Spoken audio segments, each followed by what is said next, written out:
হচ্ছে না। হঠাৎ করে জয় সিনহার দুই পাশের গাল ধরে বলল, এই মুখ দিয়ে তোর মিথ্যা কথা বের হয় তাই না? তাই মুখের মানচিত্রে বদলে দিয়ে গেলাম। প্রথম ওই পা দিয়ে আমার বাড়িতে গিয়েছিলি, তাই পাটা ভেঙে রাখছি। আজ আবার এই মুখ দিয়ে বলছিস মিথ্যা কথা, তাই মুখের এই অবস্থা।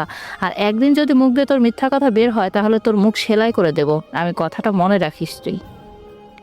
বলে জয় চলে আসতে ধরলে আবার কি মনে করে ঘুরে গিয়ে সিনহার ভাগা পায়ে একটা থাপ্পড় দিয়ে চলে আসে।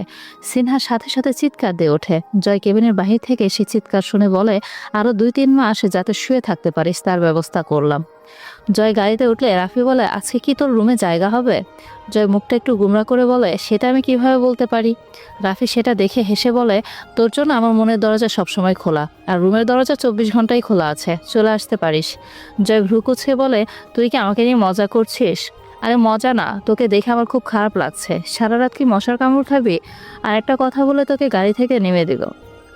শোন ভাই, বিয়ের পর বাঘও বিড়াল হয়, ব্যাপারটা কি বুঝতে পেরেছিস? রাফির কথা শুনে জয় একটু হেসে গাড়ির আয়নায় নিজের মুখটা দেখে মনে মনে বলে, আসলে কি বিড়াল হয়ে গেছি?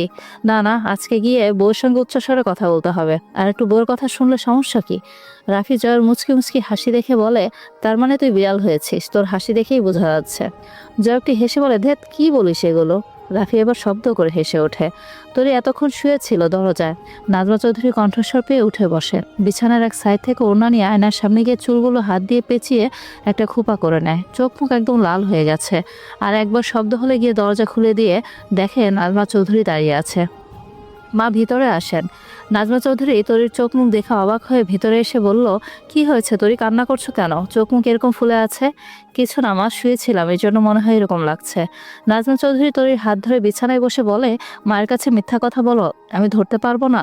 তরি নাজমা চৌধুরী গলা জড়িয়ে ধরে মাথা রাখে কাঁধে। নাজমা চৌধুরী তরির কপালে চুমু দিয়ে মাথায় হাত বুলিয়ে দিতে থাকে। তরির চোখ বন্ধ ছিল। একটু শব্দ হওয়ার সঙ্গে সঙ্গে চোখ খুলে দেখে জয় নিজের ব্যাগ টেবিলের উপর রাখছে। তার তরির দিকে নজর। দুজনার চোখাচোখি হলে তরি দ্রুত অন্যদিকে নজর দেয়। তা দেখে জয় অসহায় দৃষ্টিতে তাকায়। তরির বুঝতে বাকি রইল না জয় তার মাকে এখানে নিয়ে এসেছে যাতে দরজা খুলে দেয়। তরি মনে মনে হেসে উঠল। এই লোককে আর একটু সোজা করা যাক এই সুযোগে। তরি নাজমা চৌধুরীকে বলে, মা আপনি শুনবেন আমার কি হয়েছে? হ্যাঁ বলো, কি হয়েছে তোমার? জয় চোখের ইশারায় তরিকে না বলছে যাতে কিছু না বলে। আপনার ছেলে আমাকে মিথ্যা কথা বলেছে, তাই আমি দরজা দিয়ে রেখেছিলাম। জয়ের একটু মান সম্মান অবশিষ্ট ছিল, সেটাও এখন আর নেই মায়ের সামনে। নাজমা চৌধুরী সাথে সাথে জয়ের দিকে তাকিয়ে বলে, কিসের জন্য মিথ্যা কথা বলেছে? জয় তোর দিকে নজর রেখে বলে, অল্প একটু বলেছি আম্মু। মিথ্যা আবার অল্প একটু হয়? এই জন্য তোর দরজা দিয়ে রেখেছে, খুলছে না। তুই আমার কাছে গিয়ে বলছিস আম্মু তোরকে একটু দেখে যাও তো, যাতে সে দরজা খুলে দেয়, আমি ঢোকার পর পেছনে তুই ঢুকতে পারিস। জয়ের মুখ দেখে তরির খুব ইচ্ছে করছে শব্দ করে হাসতে, কিন্তু পারছে না।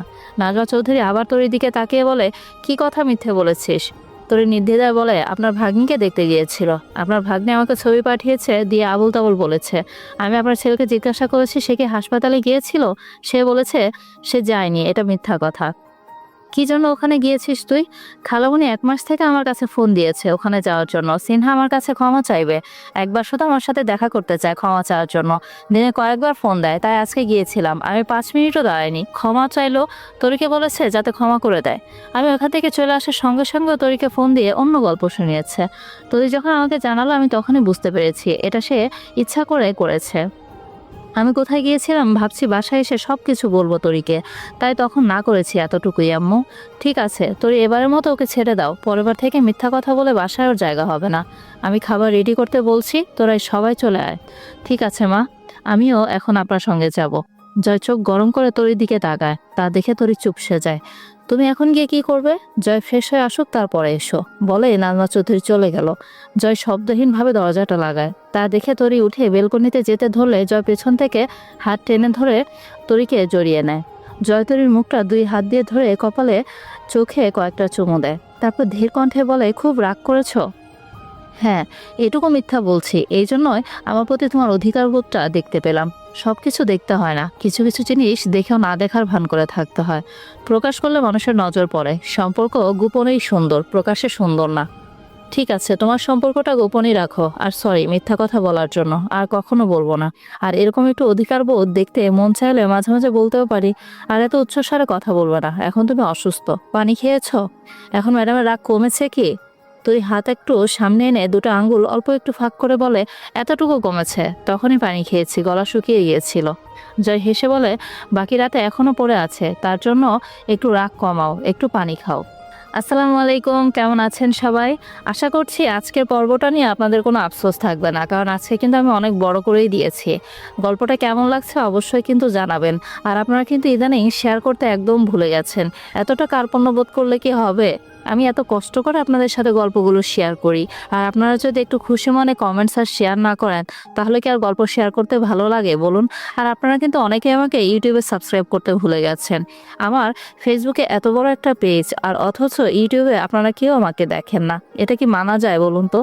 আপনারা কে কোথা থেকে বসে বসে আমার গল্পটা দেখছেন সেটা কিন্তু জানাতে ভুলবেন না। আর অবশ্যই নিজের যত্ন নেবেন। নিজের যত্নটা কে নিবে বলেন তো?